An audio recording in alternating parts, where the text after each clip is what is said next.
Good morning student बेटा 11th class. आज हम हमारा नेक्स्ट चैप्टर शुरू कर रहे हैं जिसका नाम है नागरिकता सिटीजनशिप। यह आपका लेसन नंबर 14 है। ओके, इस लेसन के अंतर्गत हम पढ़ेंगे कि जो नागरिकता है वो क्या होती है। ठीक है।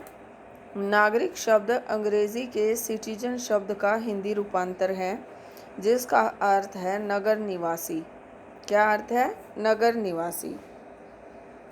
आज नागरिकता केवल राज्य के प्रशासन में भाग लेने वाले को प्राप्त न होकर बल्कि इस निवास के आधार पर प्राप्त होती है। समस्त व्यक्ति बिना जात पात, लिंग या ग्राम नगर के निवास तथा संपत्ति के भेदभाव के बिना आधुनिक राज्यों के नागरिक माने जाते हैं। राज्य के प्रशासन में प्रत्यक्ष तौर पर भाग लेना अनिवार्य नहीं है। नागरिकता उस वैधानिक या कानून संबंध का नाम है जो व्यक्ति को उस राज्य के साथ जिसका वह नागरिक है संबंध करता है। ठीक है बेटा, तो आपको समझ में आ गया होगा कि नागरिकता क्या होती है। नागरिक शब्द अंग्रेजी के सिटीजन शब्द का हिंदी रूपांतर है जिसका अर्थ है नगर निवासी। ठीक है। लास्की के शब्दों में अपनी सुलझी हुई बुद्धि को जनहितों के लिए प्रयोग करना ही नागरिकता है। नगर निवासी जिसका अर्थ है नगर निवासी, मैंने आपको पहले बताया कि जो नागरिक शब्द है वो अंग्रेजी के सिटीजन शब्द का हिंदी रूपांतर है जिसका अर्थ है नगर निवासी। ठीक है। तो लास्की के शब्दों में अपनी सुलझी हुई बुद्धि को जनहितों के लिए प्रयोग करना ही नागरिकता है। गेटल के अनुसार नागरिकता व्यक्ति की उस व्यवस्था को कहते हैं जिसके कारण वह अपने राज्य में राष्ट्रीय और राजनीतिक अधिकारों का प्रयोग कर सकता है और कर्तव्य के पालन के लिए तैयार रहता है।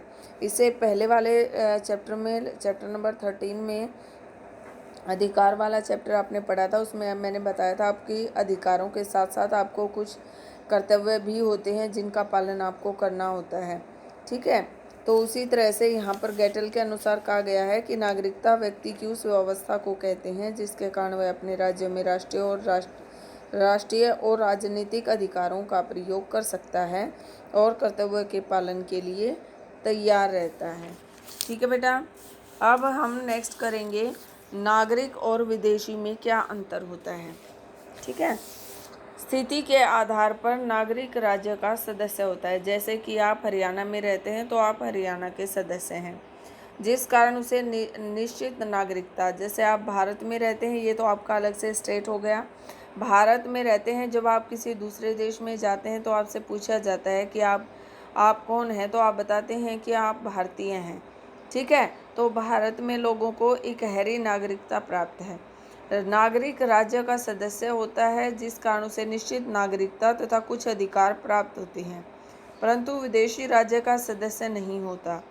वह कुछ उद्देश्यों के लिए राज्य में रहता है।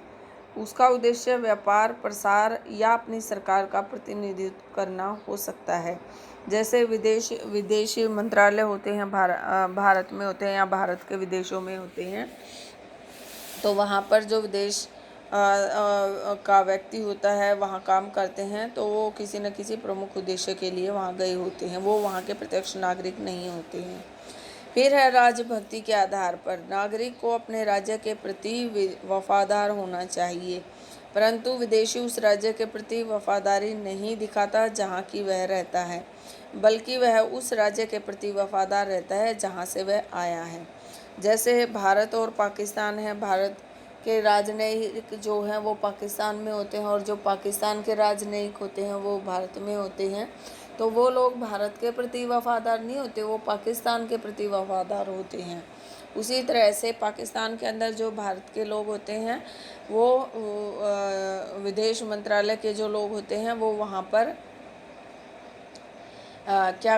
विदेश राजनयिक जो होते हैं वो वहाँ पर रहकर क्या करने का काम करते हैं, वो अपने देश भारत के प्रति वफादारी को निभाते हैं। ठीक है। तीसरा है आपका अधिकारों के आधार पर नागरिक को सामाजिक और राजनीतिक दोनों प्रकार के अधिकार प्राप्त होते हैं, परंतु विदेशियों को केवल सामाजिक अधिकार प्राप्त होते हैं। विदेशियों को वोट डालने, चुनाव लड़ने, सरकारी पद संभालने आदि का अधिकार प्राप्त नहीं होते हैं। अधिकारों के आधार पर क्या बताया मैंने, नागरिक को सामाजिक और राजनीतिक दोनों प्रकार के अधिकार प्राप्त होते हैं। सामाजिक और राजनीतिक परंतु विदेशियों को केवल सामाजिक अधिकार प्राप्त होते हैं। विदेशियों को वोट डालने का, चुनाव लड़ने का, सरकारी पद संभालने आदि का अधिकार प्राप्त नहीं होता। ये अधिकार किसको प्राप्त होते हैं? केवल वहाँ के नागरिकों को। ठीक है। अब है नागरिकता प्राप्त करने के ढंग कौन कौन से हैं। निश्चित समय के लिए निवास करना बहुत ही ज़रूरी है। यदि कोई व्यक्ति किसी दूसरे देश में जाकर बहुत समय के लिए रहे तो वह प्रार्थना पत्र देकर वहाँ की नागरिकता प्राप्त कर सकता है। सभी देशों में निवास की अवधि निश्चित है। दूसरा है पुरुष विवाह। विवाह करने से भी नागरिकता प्राप्त हो जाती है। यदि भारत का कोई नागरिक है, विदेश में गया है और विदेशी युवती से अगर वो विवाह कर लेता है तो उसको वहाँ की नागरिकता प्राप्त हो जाती है।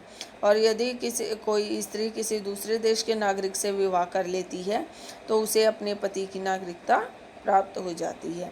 परंतु जापान में इसके उल्टा नियम है। जापान में यदि कोई पुरुष जापानी लड़की से शादी कर ले तो उसे जापान की नागरिकता प्राप्त हो जाती है। ठीक है। फिर है तीसरा संपत्ति द्वारा। संपत्ति खरीदने से नागरिकता प्राप्त हो जाती है। ब्राज़ील, पेरू और मेक्सिको में ऐसा नियम प्रचलित है कि यदि कोई विदेशी वहाँ संपत्ति खरीद लेता है तो उसे वहाँ की नागरिकता प्राप्त हो जाती है। तो इस तरह से आज आपने जाना कि जो नागरिकता है उसका अर्थ क्या है, नागरिकता नागरिक और विदेशी में क्या अंतर होता है। फिर आपने जाना कि नागरिकता प्राप्त करने के ढंग कौन कौन से हैं। तो पहला, नागरिकता का क्या अर्थ होता है। दूसरा, नागरिक और विदेशी में क्या अंतर होता है।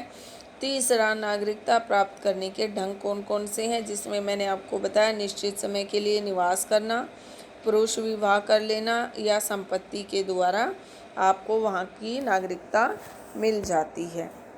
ओके बेटा, thank you, have a nice day.